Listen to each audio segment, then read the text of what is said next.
Class 6 की NCERT level है। किताब है सामाजिक एवं राजनीतिक जीवन, 5वां पाठ है पंचायती राज। बहुत ही सरलतम ढंग से ये बातें बताता है, वो आपको थोड़ी सी समझनी है। शुरुआती कैसे की है, फिर मैं आपको राजस्थान की पंचायती राज व्यवस्था के बारे में कुछ आर्टिकल्स बताऊंगा जो आपको ध्यान में रखना है। फिलहाल इसमें शुरुआत कर रखी है। आज का दिन बड़ा खास है, सभी लोग जल्दी जल्दी ग्राम सभा के लिए जा रहे हैं। क्यों? क्योंकि पंचायत के चुनाव के बाद आज पहली ग्राम सभा की बैठक हो रही है। तो ग्राम सभा क्या है?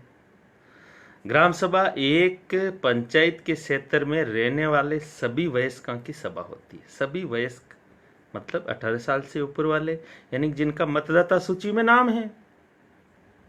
समझ आ रही ना बात? हो सकता है कि उसमें सिर्फ एक गांव हो या एक से अधिक ज्यादा गांव हो, 2-3 गांव भी हो सकते हैं ग्राम सभा में, ग्राम पंचायत में। कई राज्यों में हर गांव की ग्राम सभा की बैठक अलग होती है। कोई भी व्यक्ति जिसकी उम्र 18 वर्ष उससे ज्यादा हो, जिसे वोट देने का अधिकार हो और जिसका नाम गांव की मतदाता सूची में हो, वो ग्राम सभा का सदस्य होता है। ध्यान रखना। ग्राम सभा की बैठक की शुरुआत में सरपंच और पंच ने सड़क की मरम्मत पर होने वाले खर्च का ब्यौरा दिया और ये सड़क गांव की मुख्य सड़क को जोड़ती है। इसके बाद पानी पर चर्चा होने लगी। मतलब क्या है? एक्चुअली में स्थानीय स्तर की सबसे बड़ी बात क्या है? महात्मा गांधी ने कहा था, भारत गांवों में निवास करता है और प्रत्येक गांव की एक अलग स्थिति और अलग आवश्यकताएं हैं। उन अलग स्थिति और अलग आवश्यकताओं को देखते हुए ग्राम सभा, ग्राम पंचायत स्थानीय स्तर पर स्थानीय संसाधनों के उपयोग के आधार पर योजनाएं बनाती है। फर्स्ट आवश्यकता क्या है? गांव को फर्स्ट आवश्यकता क्या है? मान लीजिए कि यही अगर दिल्ली की सरकार तय करती कि प्रत्येक गांव में नलकूप लगा दे, पर आपको पता है कि क्या ये ऐसा अच्छा रहता?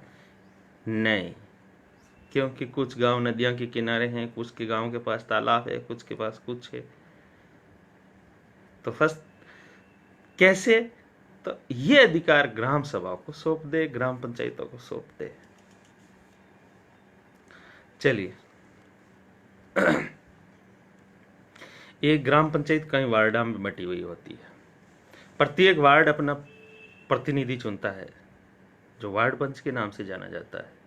इसके साथ पंचायत क्षेत्र के लोग मिलकर पंचायत क्षेत्र, उस ग्राम पंचायत के जो क्षेत्र के लोग हैं जो 18 वर्ष से अधिक उम्र के हैं, जिनके नाम मतदाता सूची में है, वो मिलकर सरपंच का चुनाव करते हैं। सरपंच ग्राम पंचायत का मुखिया होता है। वार्ड पंच और सरपंच मिलकर ग्राम पंचायत का गठन 5 साल के लिए करते हैं। ग्राम पंचायत का एक सचिव होता है, जो ग्राम सभा का भी सचिव होता है, जिसे राजस्थान में ग्राम विकास अधिकारी नाम दिया गया है। सचिव का चुनाव नहीं होता, वो सरकार द्वारा नियुक्त होता है, जिसे आप जनरली ग्राम सेवक जी बोलते हैं, नहीं बोलते हैं वो। सचिव का काम है ग्राम सभा एवं ग्राम पंचायत की बैठक बुलाना और जो भी चर्चा और निर्णय हुए उनका रिकॉर्ड रखना। ध्यान में समझ में आई होगी बात? चलिए, ग्राम पंचायत पूरे गांव के हित में निष्पक्ष रूप से काम कर सके, इसमें ग्राम सभा की महत्वपूर्ण भूमिका होती है। ग्राम सभा की बैठक में ग्राम पंचायत अपनी योजनाओं लोगों के सामने रखती है। ग्राम सभा पंचायत को मनमाने ढंग से काम करने से रोक सकती है। साथ ही पैसा का दुरुपयोग और कोई गलत काम न हो, इसकी भी निगरानी करती है। और आजकल तो सोशल ऑडिटिंग और होती है, सामाजिक अंकेक्षण, ये ग्राम सभा द्वारा ही होता है। इस तरह से ग्राम सभा चुने हुए प्रतिनिधियों पर नजर रखने और लोगों के प्रति उन्हें जिम्मेदार और जवाबदेह बनाने में महत्वपूर्ण भूमिका अदा करती है। ग्राम सभा, ग्राम पंचायत के जो वार्ड पंच और सरपंच है, उन पर नजर रखने और उनको लोगों के प्रति जिम्मेदार और जवाबदेह बनाने में भूमिका निभाती है। चलिए, अब एक और चीज जो आपको समझनी है, ग्राम पंचायत की नियमित रूप से बैठक होती है। उसका मुख्य काम उसके क्षेत्र में आने वाले गांवों के विकास कार्यक्रम लागू करवाना है और ग्राम सभा इन कामों की स्वीकृति प्रदान करती है।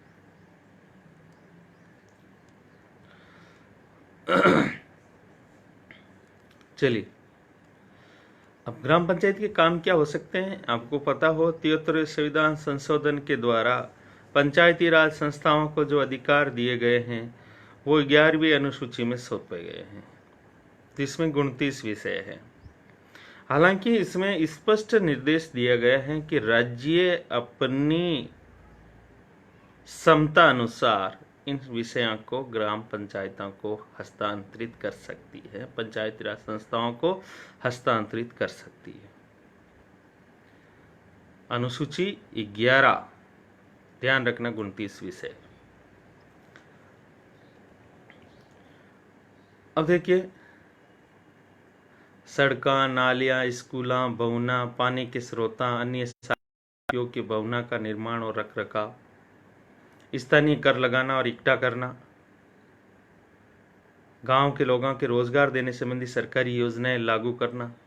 यानी कि सरकारी योजनाएं लागू करने का ये जो एक अंतिम बिंदु है जहां सरकारी योजनाएं लागू होती है, क्रियान्वयन होती है, वो एक्चुअली वो लेवल ग्राम पंचायत का है।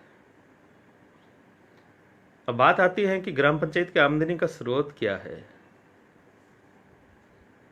तो आपको समझ में आनी चाहिए। 73वें संविधान संशोधन के द्वारा एक राज्य वित्त आयोग की भी संरचना का बात है, ठीक है ना। और इस राज्य वित्त आयोग एक्चुअली में राज्य को जो करा से आय प्राप्त होती है, राज्य को करा से जो आय प्राप्त होती है उसका बंटवारा करने, अर्थात उसमें स्थानीय संस्थाओं को कितना रुपये दिया जाना है उसका निर्णय करती है राज्य वित्त आयोग। इसके अलावा घरों और बाजारों पर लगाए जाने वाले कर से मिलने वाली राशि, विभिन्न सरकारी विभागों द्वारा चलाई गई योजनाओं की राशि जो जनपद और जिला पंचायत द्वारा आती है, समुदाय के काम के लिए मिलने वाले दान वगैरह वगैरह। अब एक चीज और, पंचायती राज के 3 स्तर आपको ध्यान में रखने पड़ेंगे। पंचायती राज के 3 स्तर। त्रिस्तरीय पंचायती राज व्यवस्था, मैं कुछ आर्टिकल्स बताऊंगा। पंचायती राज व्यवस्था ग्रामीण क्षेत्र में ग्राम पंचायत लोकतांत्रिक सरकार का फर्स्ट स्तर है। यानी कि जब भी हम प्रत्यक्ष लोकतंत्र की बात करते हैं, यानी कि ग्राम सभा भारत में प्रत्यक्ष लोकतंत्र का स्पष्ट उदाहरण है। यानी कि सभी लोग के निर्णय में भागीदार बने। ग्राम पंचायत लोकतांत्रिक सरकार का पहला स्तर है। ग्राम पंचायत ग्राम सभा के प्रति जवाबदेह होती है, क्योंकि ग्राम सभा के लोग ही तो उसे चुनते हैं। पता याद तो है ना ग्राम सभा में कौन लोग बैठते हैं।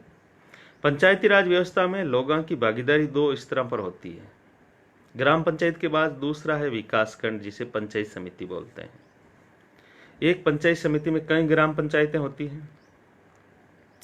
पंचायत समिति के ऊपर जिला पंचायत, जिसे जिला परिषद बोलते हैं, जो तीसरा स्तर है। जिला परिषद एक जिले के स्तर पर विकास की योजनाएं बनाती है। पंचायत समिति पंचायत के स्तर पर विकास की योजनाएं बनाती है। ग्राम पंचायत ग्राम के लेवल पर विकास की योजनाएं बनाती है। तो सबसे नीचे ग्राम पंचायत, पंचायत समिति, जिला परिषद, ये हमारी पंचायती राज व्यवस्था के त्रिस्तरीय विभाजन है। क्या है? त्रिस्तरीय विभाजन। चलिए इसको समझें। उसके अलावा एक आर्टिकल 243 जो आपको समझना होगा। आर्टिकल 243 जो बहुत ही इंपॉर्टेंट है, ध्यान रखना।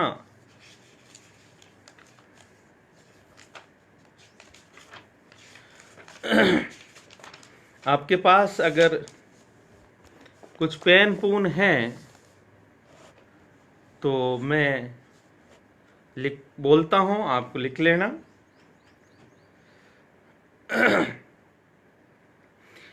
अनुच्छेद 243 क यानी 243 ए में ग्राम सभा का उल्लेख है। परीक्षा में प्रश्न पूछा जा सकता है कि भारतीय संविधान में किस अनुच्छेद में ग्राम सभा का उल्लेख है, तो 243 क। फिर ध्यान रखना, एक चीज और ध्यान रखना, त्रिस्तरीय पंचायती राज व्यवस्था, त्रिस्तरीय पंचायती राज व्यवस्था का गठन यानी कि ग्राम पंचायत, पंचायत समिति, जिला परिषद, ये किस अनुच्छेद में उल्लेखित है? आर्टिकल 243 ख। और ध्यान रखना, जिस राज्य की जनसंख्या 20 लाख से कम है या 20 लाख से अधिक नहीं है, उसमें मध्यवर्ती स्तर नहीं होता, यानी पंचायत समिति नहीं होती। इस चीज का ध्यान रखेंगे आप, उसमें मध्यवर्ती स्तर नहीं होता, यानी पंचायत समिति नहीं होती। बेशक राजस्थान की जनसंख्या 20 लाख से अधिक है तो त्रिस्तरीय पंचायती राज व्यवस्था है। अब एक और जो आपको थोड़ी सी याद रखनी है,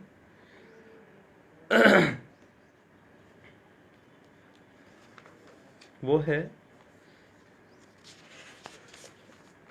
जो 243 ड क ख ग नहीं आता, 243 ई पंचायता की अवधि के बारे में। किसके बारे में? पंचायता की अवधि के बारे में, क्योंकि 5 साल की पंचायत की अवधि 243 ई। अब एक प्रश्न खड़ा होता है कि अगर पंचायत बीच में भंग हो जाती है तो वापस री इलेक्शन होंगे, तो री इलेक्शन होने के बाद नवगठित पंचायत शेष बचे कार्यकाल के लिए ही होगी। ऐसा नहीं कि नवगठित पंचायत फिर 5 साल पूरा करेगी। जैसे कि अभी चुनाव हो गया, 2 साल बाद पंचायत विखंडित भंग हो गई, तो नई पंचायत का गठन हुआ, तो जो नई पंचायत बनेगी तो शेष जो कार्यकाल बचा है 3 साल का, उसी के लिए कार्य करेगी। इस चीज का थोड़ा सा ध्यान रखना, ठीक है ना। और दूसरा जो आपको ध्यान रखना है वो ये है कि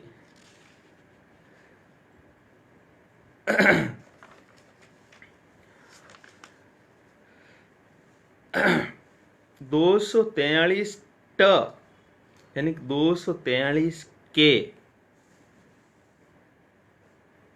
243 के, इसमें पंचायती राज संस्थाओं के चुनाव करवाने के लिए, पंचायती राज संस्थाओं के चुनाव करवाने के लिए निर्वाचन आयोग की व्यवस्था है। निर्वाचन आयोग की व्यवस्था है। आपको पता है ना, एक राज्य निर्वाचन आयोग होता है, एक केंद्रीय निर्वाचन आयोग होता है।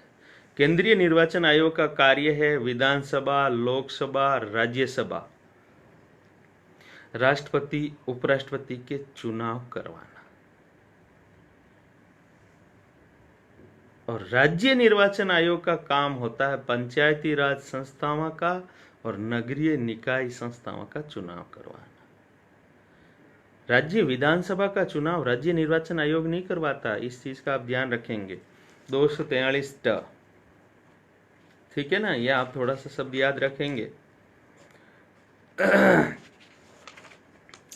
एक और जो वो है वित्त आयोग के बारे में, 243 कौन सा अनुच्छेद है वो? 243 आई, राज्य वित्त आयोग का गठन। राज्य वित्त आयोग का गठन। अब आपको पता होना चाहिए राज्य वित्त आयोग एक्चुअली में किसके बारे में निर्णय करता है, आप ध्यान रखिएगा। 243 आई में राज्य वित्त आयोग के गठन का निर्णय है। वो ये डिसीजन करता है कि राज्य को जो कर से प्राप्त आय हुई, यानी कि राजस्थान सरकार को जो कर वसूले हैं उन कर से प्राप्त आय, टोटल आय का नहीं, राजस्थान सरकार ने ऋण भी दिया, फलाना लिया, ठीक है ना, राजस्थान सरकार के उपक्रम है उससे जो आय हुई वो नहीं, केवल कर से प्राप्त आय है। उस आय में से कितना अंश पंचायती राज संस्थाओं को जाएगा, ये डिसीजन राज्य निर्वाचन आयोग करता है, ठीक है ना।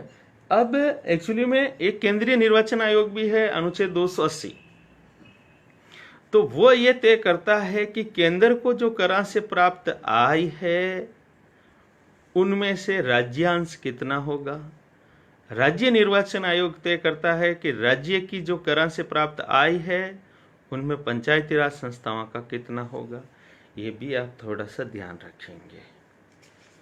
एक और चीज जो थोड़ी सी आप कर सकते हैं, एक अनुसूची 11 में जो 29 विषय हैं उन विषयों को आप समझेंगे और उनको एक तय कर देंगे कि उन विषयों में से राजस्थान में किन किन विषयों को पंचायती राज संस्थाओं को सौंप दिए गए, ये आप तय कर लेंगे और करना पड़ेगा, ठीक है ना। कोई सारा मतलब आपको यूट्यूबर कोई नहीं बता पाएगा, और बता भी देगा तो आपको याद भी नहीं होगा जब तक आप सेल्फ खुद कंटेंट तैयार नहीं करोगे। मैं गाइड कर सकता हूं आपको, ठीक है ना। चलिए एक और चीज है, वो है 243 डी, इस्ताना के आरक्षण से संबंधित, यानी कि आपको पता है ना पंचायती राज संस्थाओं में इस्ताना का आरक्षण होता है कि इतने पर इतने वार्ड पंच एससी होंगे, इतने एसटी होंगी, इतनी महिलाएं होगी, इतने ओबीसी होंगे, होते हैं नहीं होते हैं। अब की बार सरपंच एससी का है, एक एसटी का है, एक जनरल है, एक ओबीसी है, पुरुष है, महिला है, ये सारी बातें 243 डी यानी कि रिजर्वेशन के बारे में है। चलिए चलिए इस प्रकार आपके इन पंचायती राज संस्थाओं के बारे में कुछ जानकारी मैंने दी है, और ये एक्चुअली में मेरा एक छोटा सा प्रयास। अब आप सोचते होंगे कि इसकी विस्तृत जानकारी क्यों नहीं देते, मैं आपको एक जानकारी बताऊं कि एक्चुअली में ये जिस उद्देश्य के लिए बनाया जा रहा है ये वीडियो, एक तो इस लॉकडाउन में, एक तो जो बच्चे घर पे पढ़ाई करते हैं 6ठी क्लास के बच्चे, एक तो उनके लिए है, दूसरा उनके लिए हैं जो रीट के एग्जाम दे रहे हैं, ठीक है ना। हम जब कॉन्स्टिट्यूशन विस्तार रूप से पढ़ेंगे, एक अलग से हम वीडियो की सीरीज बनाएंगे, तब उसमें विस्तृत हम जानकारियां प्रदान करेंगे, ठीक है ना। घर में रहिए, सुरक्षित रहिए, सोशल डिस्टेंस रखिए, देश का सहयोग कीजिए। जय हिंद।